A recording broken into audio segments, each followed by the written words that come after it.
세상을 살아오다 보니 제게도 정말 믿기지 않는 일이 생겼습니다. 처음에는 숨 쉬는 것조차 힘들 정도로 충격이 커서 많이 힘들었는데 지금은 어느 정도 마음이 진정이 됐는지 숨만 겨우 쉬고 있을 정도입니다. 그래서 이제는 제 고민을 공유하고 다른 분들의 의견도 듣고 싶은 마음에 이렇게 사연을 보냅니다. 저는 올해 30살이고 아버지의 회사에서 일을 하면서 살고 있습니다. 제 아내는 저와 동갑이고 가정주부를 하고 있었죠. 아내와의 첫 만남은 5년 전 일이었고 친구의 생일 파티에서 처음 만나게 되었죠. 그날 저는 약속 장소인 강남에 있는 술집으로 가게 되었고 약속 시간보다 많이 늦게 도착을 해서 저는 급히 들어갔죠. 가게 안은 많은 사람들이 모여서 시끌벅적 난장판이더군요. 그래서 저는 조금만 앉아 있다가 축하만 해주고 가야겠다라고 생각하면서 자리에 앉았습니다. 그런데 제가 자리에 앉은 지 10분도 지나지 않아서 술집의 문이 열리더니 정말 여신이라는 표현이 아깝지 않을 만한 그런 여성이 들어왔습니다. 누가 봐도 바로 알 수 있는 명품 백에다가 고급스러운 복장이 기티가 많이 흐르더라고요. 그래서였는지 그때 그 시끄러운 와중에도 몇몇 남자들은 저처럼 조용히 쳐다보고 있다라는 걸 느낄 정도였죠. 그때 저는 바로 그 생각이 들었습니다. 그때 당시에 그 술집에는 저희 테이블 외에도 다른 손님들이 앉은 테이블이 많았었기에 저는 속으로 제 친구의 생일 파티에 온 사람이면 좋겠다라는 생각을 했습니다. 그런데 제 바람은 현실이 되어주었고 그 여성은 제 친구에게 가볍게 인사를 하더니 제 앞쪽으로 와서 앉더라고요. 저는 낯선 사람들이 많은 자리는 별로 좋아하지 않는 성격이어서 처음에는 조금만 있다가 얼굴만 비추고 바로 가려고 했었습니다. 그런데 집으로 돌아가기는커녕 혹여나 제자리에 누가 앉을까 봐서 화장실도 단 한 번도 안 가고 저는 그 술집에서 자리가 끝날 때까지 계속 그 자리에 앉아 있었죠. 그때 당시 저는 나름대로 여유가 넘치는 편이었습니다. 어릴 때부터 부모님의 재력 덕분에 항상 부족함 없이 자랐었고 지금 생각하면 참 부끄러운 얘기지만 부모님의 힘을 빌려서 외제차를 사서 타고 다녔었죠. 그래서 그때는 철이 덜 들었었죠. 뭔가 여유가 넘치는 척 있어 보이고 싶어서 저는 일부러 테이블 위에 차키를 올려놓고 있었습니다. 마주 앉았던 그녀는 차키를 봐서 그랬던 건지 제게 호감이 있어서 그랬던 건지 저에게 먼저 말을 걸어주더라고요. 지금 생각해보면 제가 여유가 넘쳐 보여서 그랬던 것 같다라는 생각이 들긴 하네요. 아무쪼록 그녀는 딱히 직업이 있었던 건 아니었고 모델 활동을 한다고 하더군요. 그래서 그때 당시에 저는 모델이라고는 패션 모델이나 레이싱 모델 뭐 이런 거를 생각했었죠. 그런데 알고 보니 전문적인 모델은 아니었고 SNS에서 제법 인기가 많았는데 광고 회사들이 화장품이며 옷이며 가릴 거 없이 가끔 홍보를 제안하는데 그럴 때마다 사용 후기 같은 걸 남기는 그런 프리랜서 개념의 일이었습니다. 나중에 결혼 후 들어보니 잘 벌 때는 월 500 이상 대기업 직원만큼도 벌어봤었고 못 벌 때는 월 100만 원도 못 벌 때가 있을 정도였으니 수입이 일정하지가 않았었더군요. 그래서 그녀와 저는 많은 대화를 나누었는데 그녀는 약간 욜로족의 마인드가 강하더군요. 그때만 해도 욜로족이 뭐지? 라는 생각을 했는데 알고 보니 미래를 위해서 현재를 희생하기보다는 미래 걱정은 접어둔 채 당장 현재를 즐기려고 하는 그런 마인드를 가진 사람이었습니다. 그래서 수익이 생기면 저축보다는 자신을 위해서 대부분의 돈을 지출한다고 하더라고요. 저도 그때는 제정신이 아니었던 것 같습니다. 콩깍지가 제대로 쓰였던 건지 제가 여유가 많았었던 편이어서 그랬던 건지 모르겠지만 그런 마인드를 가진 그녀가 왠지 자유로워 보였고 뭔가 멋있어 보이기까지 했습니다. 그런데 그런 사상이 얼마나 잘못된 건지 살아가면서 많이 느끼게 되었죠. 아무튼 그날 저희는 서로에 대해서 많은 이야기를 나누게 되었습니다. 자연스럽게 연락처를 교환했고 따로 약속을 잡아서 또 다시 만나게 되었습니다. 외모도 외모지만 성격도 제가 꿈꾸던 이상형이라고 생각이 들었죠. 그래서 저는 남자답게 먼저 고백을 했고 저희는 교제를 시작했습니다. 저희는 서로 이 사람과는 평생을 함께해야 될 사람이다 싶을 정도로 뜨거운 사랑을 나누었습니다. 그때는 저도 제정신이 아니었죠. 그녀가 원하면 뭐든지 주고 싶었고 뒤질은 생각조차 하기가 싫더라고요. 그래서 부모님의 카드로 미친 듯이 돈을 써댔고 아내는 그런 나날을 보내면서 행복에 겨워서 지내게 되었습니다. 그 당시 저는 공무원을 준비하고 있느라 따로 직업이 없었습니다. 그냥 무의미한 대학 생활과 군 생활 이후 형편없는 삶을 살고 있었죠. 아무튼 저는 이 여자와 평생을 함께 하고 싶은 마음에 만난 지 1년도 되지 않아서 평생을 함께 하자고 프로포즈를 했습니다. 제 아내는 제 프로포즈를 받아주었고 저희는 그렇게 어리다면 어린 나이에 빨리 결혼을 하게 되었습니다. 저는 학생이라는 신분으로 결혼을 시작하게 되었고 부모님의 지원 아래에 신혼생활을 보내고 있었습니다. 아내는 저를 만난 뒤로부터는 결혼 전에 하던 SNS 활동을 중단했었고 저희는 그렇게 집에서만 뒹굴면서 하루하루를 보내고 있었습니다. 제 부모님이 모든 생활비를 전액 지원해 주셨지만 저는 결국 공무원 시험에 떨어지게 되었고 좌절감에 빠져 있었습니다. 그래서 도저히 이런 생활을 이어나가는 건 아니다 싶었고 저는 사업이라도 해보는 게 어떨까라고 생각을 했습니다. 그때는 왜 그랬는지 모르겠지만 제 스스로 멍청하게도 자존감이 너무나 강했습니다. 그냥 제가 뭘 시작하면 언제든지 돈은 쉽게 따라올 거라고 착각 속에 살았던 거죠. 그래서 지인들 몇 명과 함께 사업을 구상하기 시작했고 부모님께 부탁을 드려서 저는 사업을 시작하게 되었습니다. 처음에는 생각보다도 훨씬 잘 되었습니다. 동업을 하게 된 지인들과 저는 열심히 발벗고 뛰었습니다. 그래서 이대로만 간다면 아버지를 넘어서서 훨씬 더 성공할 수 있겠구나 싶었죠. 그런데 그런 달콤한 꿈도 잠시였습니다. 왜 사업을 할 때 절대로 동업을 하지 말라고 하는지 알겠더군요. 돈 문제로 서로가 부딪히게 되더니 결국에는 사업은 엉망진창이 되었습니다. 아무래도 입장이 다 달랐었죠. 누군가는 자금을 투자했고 누군가는 발로 뛰었고 그러다 보니 굳이 서로가 필요 없는 존재로 여기게 되었고 분열이 되었던 거죠. 결국 남보다 더 못한 사이가 되면서 서로가 각자 제 갈 길을 가게 되었고 엎친 데 덮친 격으로 제가 했던 사업의 시장도 경쟁이 치열해졌습니다.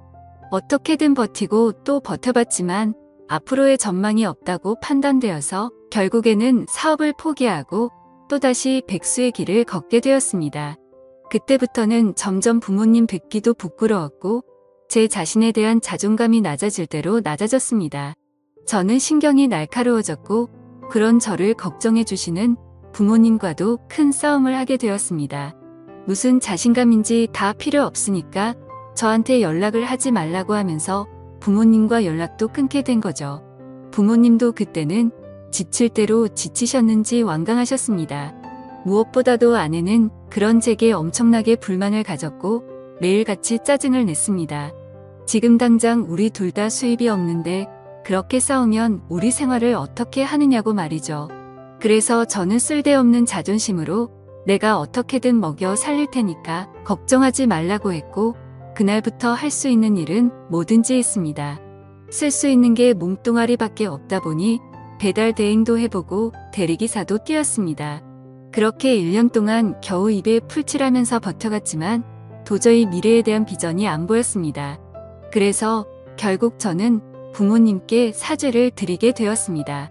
그동안 실망시켜드린 죄스러운 마음을 보답하기 위해서 아버지 회사로 들어갔습니다.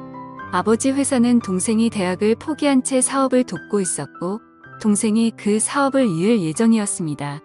저 또한 아버지의 뒤를 이을 생각으로 들어간 건 아니었고 그래도 하루 벌어 하루 먹고 사는 인생보다는 기술이라도 배우는 게 낫겠다 싶어서 들어가게 된 거였죠.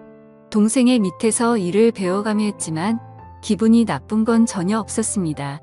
1년 동안 더 뼈저리게 사회생활이 힘들다라는 걸 깨달은 덕분이었죠. 그래서 그동안 부모님 카드로 돈을 막무가내로 쓰던 지나날을 반성하게 됐고 오히려 그동안의 잘못을 뉘우치면서 저는 부모님의 신뢰를 얻기 위해 정말 열심히 살았습니다. 그렇게 하다 보니 좋은 결과들이 점차 뒤따라오기 시작하더라고요. 기존의 업체들보다 제법 규모가 큰 업체들이 운 좋게 거래처로 들어오게 되었습니다. 그 후 저의 출근 시간은 매일 새벽 6시가 되었고 퇴근은 저녁 10시 이후에 하는 생활이 이어졌습니다. 그런 생활이 이어지다 보니 자연스럽게 몸과 마음은 점점 힘이 들었죠. 하지만 과거 부모님 등쳐먹으면서 백수로 지낼 때보다는 훨씬 나았습니다. 항상 떳떳하지 못했던 제 자신이 이제서야 사람 취급받을 수 있겠구나 싶었고 제 스스로를 안도하면서 힘을 내고 있었죠. 이렇게 열심히 땀 흘려가면서 사는 게 맞구나 싶으면서 말이죠. 그때쯤에 아내는 휴대폰을 바꿔달라고 하더라고요. 그래서 저는 신규로 가입하는 게 저렴하길래 신규로 하나 사주었습니다. 제 아내는 연애 시절부터 그랬지만 항상 휴대폰을 손에서 놓지 않고 살았습니다. 여자들이 원래 핸드폰으로 이것저것 많이들 하니까 뭐 그러려니 했었죠. 그런데 힘들게 일하고 들어왔는데도 얼굴은 마주치지도 않고 대화할 틈 없이 매일같이 휴대폰만 보고 있는 게 못마땅하긴 했습니다. 그래도 예전처럼 돈도 펑펑 쓰게 못해주는데 그런 사소한 것까지 건들고 싶지는 않았습니다. 그렇게 힘든 하루하루를 보내고 있었는데 저는 최근에 업무가 과했던 건지 약간 몸에 무리가 오더라고요. 그래서 그날은 병원에 가서 검사를 받았고 영양제 주사를 맞고는 일찍 집으로 들어갔습니다. 그런데 집에 있어야 할 아내가 집에 없더라고요. 저는 아내에게 어디 갔냐고 연락을 했고 한참 동안 연락이 없었습니다. 평소에 항상 휴대폰을 분신처럼 끼고 사는 사람이 연락이 없으니까 뭐지 싶었죠. 그러다 저는 몸이 너무 좋지 않아서 저도 모르게 잠이 들었고 제가 연락을 한 지 거의 2시간이 지나서 아내에게서 답장이 와 있더라고요. 친정에 왔는데 잠깐 잠들었었다며 지금 집에 들어온다고 하더군요. 그래서 그때는 큰 의심 없이 그냥 그런가 보다 했습니다. 그러다 결국 사건이 터지고 말았습니다. 저는 병원을 다녀온 뒤로 무리하다가는 큰일 생길 수도 있으니 주말에는 좀 쉬라고 하더군요. 그래서 모처럼 주말에 아내와 초저녁부터 외식을 하면서 술을 한잔하고 있었죠. 그렇게 한창 술을 마시다 아내는 화장실에 갔고 아내 가방에서 카톡 소리가 나더라고요. 저희는 연애할 때부터 서로의 휴대폰을 보지 않기로 약속했었는데 갑자기 무슨 생각인지 저도 모르게 아내 휴대폰을 집어들어서 보게 됐습니다. 휴대폰은 잠금 상태가 되어 있었고 얼마 전에 아내 휴대폰을 사주면서 제가 등록해두었던 패턴으로 풀어봤습니다. 아직 패턴을 바꾸지 않았는지 바로 풀리더라고요. 근데 카톡 내용을 보니 나와라고 와 있었습니다. 저는 그 메시지를 보는 순간 이건 뭐지 싶었죠. 누가 유부녀인 아내에게 이따위로 말을 하나 싶었고 기분이 더러웠습니다. 그래서 상대방의 카톡 프로필을 보니 50대 정도 되어 보이는 남자의 사진이더군요. 그때부터 뭔가 의심이 됐고 급속도로 분노가 치밀어 오르더라고요. 그래서 그 남자에게 곧장 전화를 했습니다. 그 많은 사람이 있는 곳에서 소리를 질렀습니다. 나 예지 남편인데 네가 뭔데 나오라 말하고 이따위 카톡을 보내냐며 욕을 했습니다. 그러자 상대방은 말을 더듬더라고요. 죄송합니다. 앞으로 다시는 연락 안 할게요. 정말 죄송합니다. 이러더군요. 그래서 저는 뭐가 죄송하냐고 계속해서 추궁을 했죠. 근데 몇 분 동안이나 그 정신 나간 놈은 죄송합니다 라고만 할 뿐 제가 묻는 말에는 하나도 대답을 안 하더라고요. 그때부터는 더 이상 의심이 아니라 확신이 되었습니다. 아내는 잠시 후에 자리로 돌아왔고 저는 아내 휴대폰을 들고 있었습니다. 그 모습을 보고 아내는 곧바로 왜 남의 휴대폰 함부로 들고 있냐면서 짜증부터 내더라고요. 저는 헛웃음이 났고 아내에게 물었습니다. 뭐 숨기는 거 있냐고. 도대체 왜 그렇게 화들짝 놀라면서 화내냐고 물었죠. 아내는 휴대폰을 가져가서 자신에게 온 카톡 내용을 봤는지 잠시 생각하더니 말하더군요. 설마 오해하는 건 아니지? 라며 예전에 광고 의뢰하셨었던 사장님인데 연락이 온 거라고 하더라고요. 그래서 저는 너는 아는 사람한테 문자를 그따위로 보내는 사람 봤냐고 물었습니다. 그러자 아내는 그러게. 이 사람 제정신이 아닌가 본데? 라며 시치미를 떼더군요. 저는 말했습니다. 내가 이미 그 사람한테 전화했고 그 사람이 다 인정하고 사과까지 했는데 끝까지 거짓말하려고 하냐고 말했습니다. 외도를 했다고 듣지는 않았지만 일부러 아내를 떠보려고 그렇게 말해봤습니다. 그러자 아내는 통화 내역을 확인하더니 조용히 있다가 미안하다고 하더라고요. 제발 그 말이 나오지 않기를 바랬습니다. 그냥 단순한 착각이길 바랬고 그 대답을 듣는 순간 피가 거꾸로 솟더라고요. 이게 미안하다고 될 일이냐고 말했고 그동안 있었던 일에 대해서 솔직하게 말하라고 했습니다. 지금부터 거짓말 하나라도 하면 연락 온 그놈 당장 찾아가서 다 엎어버리고 네가 한 짓도 너희 친정에 가서 다 말한다고 했죠. 그러자 아내는 그동안 있었던 사실을 말했습니다. 아내도 처음부터 이러고 싶지 않았답니다. 제가 배달 대행에 대리기사까지 하면서 한창 힘들게 지내던 때 자신도 도움이 되고 싶은 마음에 다시 SNS를 시작하게 되었다고 하더군요. 그런데 한참을 쉬어서 그런지 예전처럼 광고가 들어오지 않았고 이 남자에게서 메시지가 왔다고 하더라고요. 그냥 딸을 잃어서 너무 그리워서 그런데 만나서 밥만 먹어줄 수 없겠냐며 부탁을 들어주면 30만 원을 준다고 했다더군요. 그래서 혹시라도 이 남자가 헛짓거리하면 바로 경찰에 신고를 할 생각을 가졌고 밥만 먹고 30만 원이나 챙기자 싶어서 나갔답니다. 그런데 그 사람은 아주 젠틀했고 약속대로 밥만 먹었는데도 30만 원을 줬답니다. 그렇게 만남을 몇 번 더 이어가다 보니 지금까지 연락을 주고 받았다고 말하더군요. 저는 단도직입적으로 물었습니다. 그래서 어디까지 간 거냐고 물었죠. 아내는 엄청 놀라면서 절대로 그러지 않았다고 하더라고요. 저는 또 아내를 떠봤습니다. 제발 아니길 바라는 마음으로요.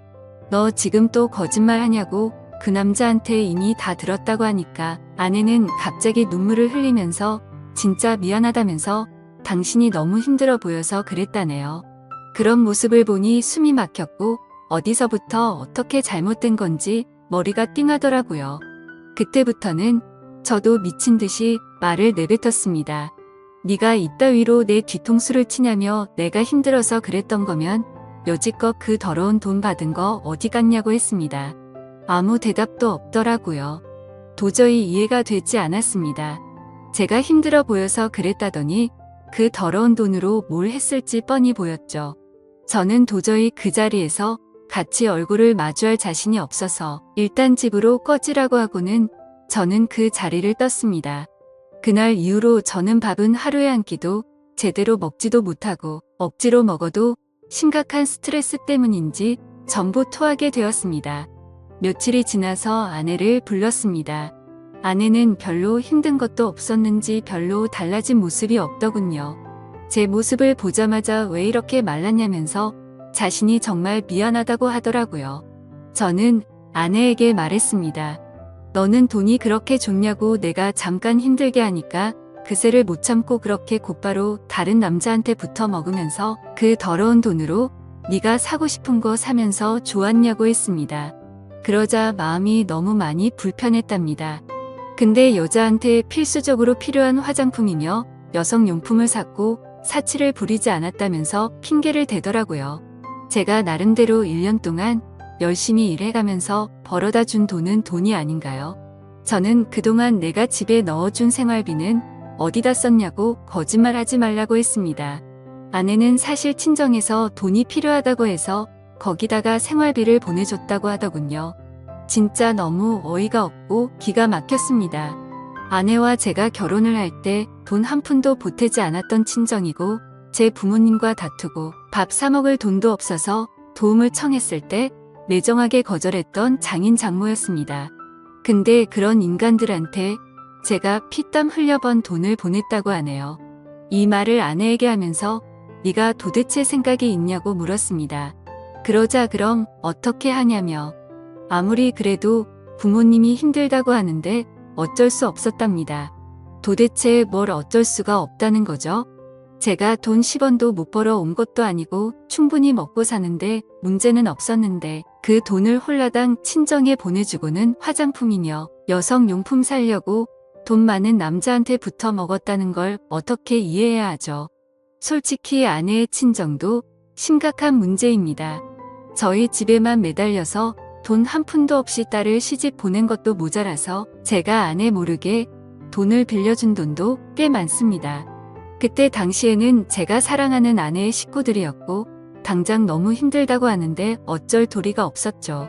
그렇게 한 번만, 또 한 번만, 마지막으로 한 번만 이런 식으로 보내준 금액만 5천만 원이 넘습니다.